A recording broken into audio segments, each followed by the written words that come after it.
হযরত ফারুক আজম ওমর ফারুক রাদিয়াল্লাহু তাআলা আনহু যখন বাড়ি থেকে বের হয়েছেন কোথাও যাওয়ার জন্য, হঠাৎ করে নজর করে দেখেন রাস্তার পাশে বসে একটা যুবক কান্নাকাটি করে। এই যুবকটা এত মায়াবী কণ্ঠে কান্না করছেন। যুবক কান্না দেখে হযরত ওমর ফারুক রাদিয়াল্লাহু তাআলা আনহু কান্না শুরু করে দিয়েছেন। ওমর ফারুক রাদিয়াল্লাহু তাআলা আনহু বলেন, যুবক তুমি কেন কান্না করো? যুবক ডাক দিয়ে বলে, ওমর আমি যে উদ্দেশ্যে কান্না করি তোমার কাছে বলে কোনো লাভ নাই। তুমি যদি আমার কান্না থামাইতে চাও তাহলে আমাকে নবী করিম সাল্লাল্লাহু আলাইহি ওয়াসাল্লামের দরবারে নিয়ে চলো। ওমর ফারুক রাদিয়াল্লাহু তাআলা আনহু যুবকটাকে নিয়ে যখন নবীর দরবারে গেছেন, নবীর দরবারে যাওয়ার পর যুবককে ওমর ফারুক আজম বলেন, তুমি একটু এখানে দাঁড়াও, দেখে আসি নবী কোন অবস্থায় আছে। এরপরে ওমর ফারুক রাদিয়াল্লাহু তাআলা আনহু যখন নবীজির কাছে গেছেন, যাওয়ার পর নবীজি জিজ্ঞেস করে, ওমর তুমি কেন কান্না করো, কেন কান্না করো? ওমর ফারুক রাদিয়াল্লাহু তাআলা আনহু ডাক দিয়ে বলে, ইয়া রাসূলুল্লাহ, ইয়া হাবিবাল্লাহ, আপনার একজন যুবক সাহাবীর কান্না দেখে আমি নিজেই কান্না করছি। বলে কেন কান্না করো? বলে যুবক সাহাবী কেন কান্না করে বলে জানি না। বলে ইয়া রাসূলুল্লাহ, ইয়া হাবিবাল্লাহ, আপনি যদি অনুমতি দেন তাহলে যুবক সাহাবীকে আপনার সামনে আনতে চাই। নবীজি বললেন, যাও যাও নিয়ে আসো। এক পর্যায়ে যখন যুবক সাহাবীকে নবীজির দরবারে নিয়ে যাওয়া হলো, নবীজি ডাক দিয়ে বলে, যুবক বলো বলো তুমি কেন কান্না করো, কেন কান্না করো? যুবক বলে, ইয়া রাসূলুল্লাহ, ইয়া হাবিবাল্লাহ, আমি এত বড় গুনাহ করেছি গো নবীজি, আমার দিল মরে আমার আল্লাহ আমাকে মাফ করবে না। আল্লাহ নবী জিজ্ঞেস করেন, যুবক তোমার গুনাহটা কি আল্লাহ রাব্বুল আলামিনের সৃষ্টিকুলের চাইতেও বড়? যুবক বলে, ইয়া রাসূলুল্লাহ, ইয়া হাবিবাল্লাহ, আমার দিল সাক্ষী দেয় আমার গুনাহটা আল্লাহ রাব্বুল আলামিনের সৃষ্টিকুলের চাইতেও বড়। নবীজি আবার জিজ্ঞেস করলেন, যুবক তোমার গুনাহটা কি আল্লাহ রাব্বুল আলামিনের আরশের চাইতেও বড়? যুবক বলে, ইয়া রাসূলুল্লাহ, ইয়া হাবিবাল্লাহ, আমার দিল বলে আমার গুনাহটা আল্লাহর আরশের চাইতেও বড়। নবীজি আবার জিজ্ঞেস করলেন, যুবক তোমার গুনাহটা কি আল্লাহ রাব্বুল আলামিনের দয়ার চাইতেও বড়? বলে, ইয়া রাসূলুল্লাহ, ইয়া হাবিবাল্লাহ, আমার দিল বলে আমার গুনাহটা আল্লাহ রাব্বুল আলামিনের দয়ার চাইতেও বড়। এরপর নবীজি আশ্চর্য হয়ে জিজ্ঞেস করেন, যুবক হাল কতালতা নাফসা, তুমি কি কোনো মানুষকে হত্যা করেছো? বলে, না না না, আমি কোনো মানুষকে হত্যা করি নাই। নবীজি আবার প্রশ্ন করলেন, হাল আশরাকতা বিল্লাহ, তুমি কি আল্লাহর সঙ্গে শিরিকের মতো জঘন্যতম গুনাহ করছো? বলে, না না না, আমি শিরিকের গুনাহও করি নাই। নবীজি তখন ডাক দিয়ে বলেন, যুবক তুমি শিরিকের গুনাহ করো নাই, তুমি মানুষকেও হত্যা করো নাই, তাহলে তুমি কি গুনাহ করছো না বললে আমি কেমনে বুঝবো? এইবার যখন যুবক নিজের গুনার কথা বলতে যাবে, ওই সময় যুবকের শরীরের মধ্যে কম্পন সৃষ্টি হয়ে গেছে। যুবক তখন কম্পন করার কান্না করার বলে, ইয়া রাসূলুল্লাহ, ইয়া হাবিবাল্লাহ, আমি একজন দুশ্চরিত্রবান যুবক। ইয়া রাসূলুল্লাহ, আমার পেশা হলো যখন এই মক্কা মদিনার কোনো মানুষ মারা যায়, ওই মানুষগুলোকে যখন কবরের মধ্যে দাফন করা হয়, ওই কবর থেকে আমি কাফনে কাপড় চুরি করে বাজারে বিক্রি করে সংসার চালাই। ইয়া রাসূলুল্লাহ, ইয়া হাবিবাল্লাহ, শুধুমাত্র এতটুকুই নয়, ইয়া রাসূলুল্লাহ, সবচাইতে বড় গুনাহ আমি যেটা করেছি, অল্প কিছুদিনের মধ্যে আমার কানের মধ্যে আওয়াজ আসলো মদিনার একজন সুন্দর সুশ্রী মহিলা মারা গেছে। ওই মহিলাকে যখন কবরস্থ করা হলো, আমি আমার অভ্যাস অনুযায়ী রাত্রিবেলায় কাফনে কাপড় চুরি করার জন্য কবরের মধ্যে গেলাম। কবরের মধ্যে যাইয়া যখন ওই মহিলার শরীর থেকে কাফনে কাপড় যখন খুলে নিয়ে উঠে আসতেছিলাম, হঠাৎ করে আমার অন্তরের ভিতরে শয়তান প্রবঞ্চনা দেয়। শয়তান বলে, যুবক তুই শুধুমাত্র 5খানা কাপড় নিয়েই তুই খুশি হয়ে গেলি।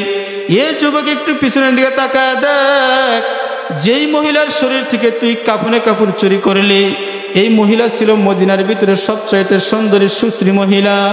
এ যুবক তুই যদি ইচ্ছা করো তাহলে এই মহিলার সঙ্গে এখন জেনা করতে পারবি, নিজের চাহিদা পূরণ করতে পারবি। দুনিয়ার কেউ দেখবে না, দুনিয়ার কোনো মানুষ দেখবে না, দুনিয়ার কোনো মানুষ দেখবে না, এই মহিলাও কিছু বলতে পারবে না। ইয়া রাসূলুল্লাহ, ইয়া হাবিবাল্লাহ, শয়তানের প্রবঞ্চনায় যখন আমি পিছনে তাকাইলাম, তার ধোকায় পড়িয়া ওই মহিলার সঙ্গে, মৃত্যু মহিলার সঙ্গে আমি জেনা শুরু করে দিলাম। ওই মহিলার সঙ্গে জেনা করার পর যখন আমি কবর থেকে উঠে আসতেছিলাম, ওই মহিলা যেন আমাকে ডাক দিয়ে বলতেছিল, যুবক, তুই এটা কি করলি রে যুবক? এই হাজার হাজার কবরবাসীর মধ্যে আমাকে উলঙ্গ করলি, এই হাজার হাজার মানুষের মধ্যে আমাকে তুই বেইজ্জতি করলি। এ যুবক, তুই কি করলি?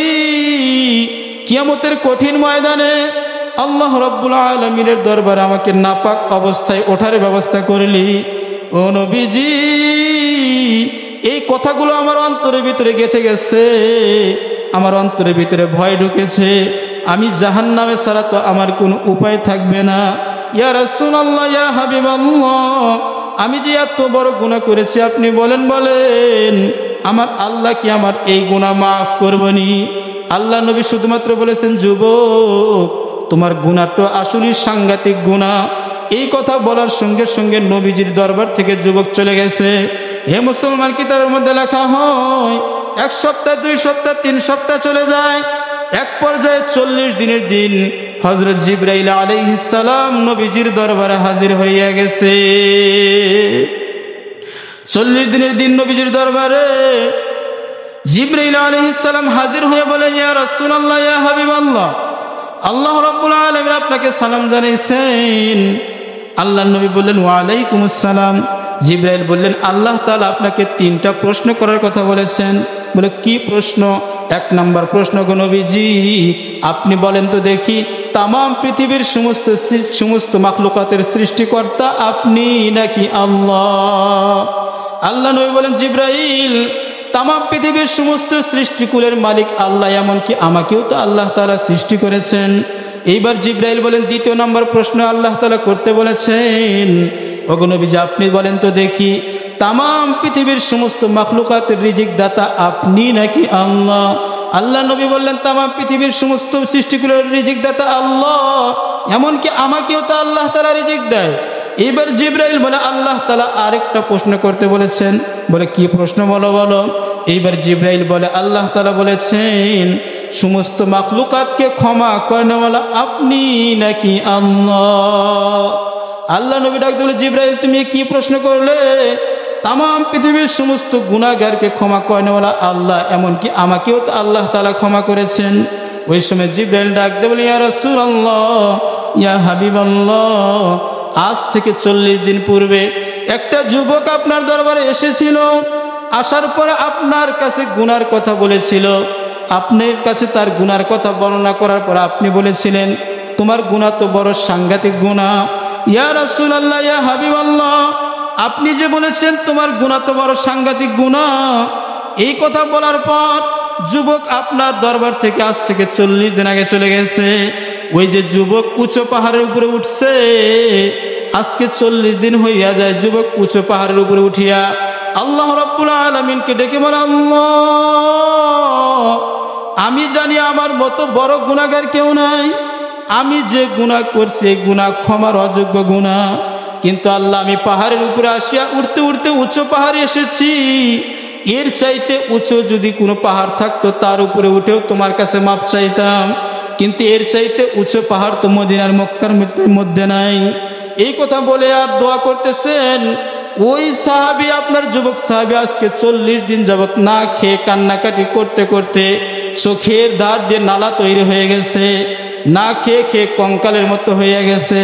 ওগো নবীজি, আপনি বড় বড় সাহাবী পাঠায় তাকে জানায় দেন, আল্লাহ রাব্বুল আলামিন ওই যুবকের সাংঘাতিক গুনাহ আল্লাহ তাআলা মাফ করে দিয়েছে। এই জন্য মুসলমান ভাইরা, আমার বন্ধুগণ, আমি আপনি যত বড় গুনাহ করি না কেন, যদি আপনি আল্লাহ রাব্বুল আলামিনের কাছে মাফ চাইতে পারি, চোখের পানি ফালায় যদি আল্লাহ তাআলার কাছে মাফ চাওয়ার মতো চাইতে পারি, তাহলে আল্লাহ রাব্বুল আলামিন আমার জিন্দেগির সমস্ত গুনাহগুলো মাফ করে দিবেন। শুধুমাত্র তাই না, ফাউলাইকা ইবাদদিলুল্লাহু সাইয়্যাতিহিম হাসানাত। আল্লাহ তাআলা বলেন, বান্দা যেই পরিমাণ গুনাহ থেকে আল্লাহ রাব্বুল আলামিনের কাছে তওবা করবে, ওই পরিমাণ গুনাহকে আল্লাহ রাব্বুল আলামিন নেকি দ্বারা ভরপুর করে দিবে। এই জন্য সম্মানিত হাজিরিন, আল্লাহ রাব্বুল আলামিন বলেছেন ইন্নাল্লাযীনা আমানু ওয়া আমিলুস সালিহাত, যে জান্নাতে যেতে চাইলে কমপক্ষে দুইটা জিনিস লাগবে। এক নাম্বার ঈমান, দ্বিতীয় নাম্বার কি? নেক আমল। আর ঈমান হলো সবার আগে। আমার ঈমান যদি ঠিক থাকে তাহলে নেকি কাজে আসবে। ঈমান যদি ঠিক না থাকে তাহলে নেকির এক পয়সার দাম নাই। এই জন্য কোরআনুল কারীমের ভিতরে যেখানে ঈমানের কথা, আমলে সলেহ কথা বলা হয়েছে, সেখানে আগে ঈমানের কথা বলা হয়েছে। যেখানে বলেছেন ইন্নাল্লাযীনা আমানু ওয়া আমিলুস সালিহাত, যেখানে আল্লাহ তাআলা আমলে সলের কথা বলেছেন, নেক আমলের কথা বলেছেন, তার আগে ঈমানের কথা বলেছেন। তার মানে আল্লাহ তাআলা এটাই বুঝাইছেন যে তোমার আমলে সলেহ ওই সময় কাজে আসবে যখন তোমার ঈমান ঠিক থাকবে। এই জন্য ঈমান সবার আগে। আমরা সকলেই আগে ঈমান আকীদাকে ঠিক করব, তাহলে আমার নেকিগুলো কি কাজে আসবে। আল্লাহ রাব্বুল আলামিন আমাদেরকে ঈমান ও আকীদা সহি করে নেক কাজ করার তৌফিক দান করেন। ওয়া আখিরু দাওয়া।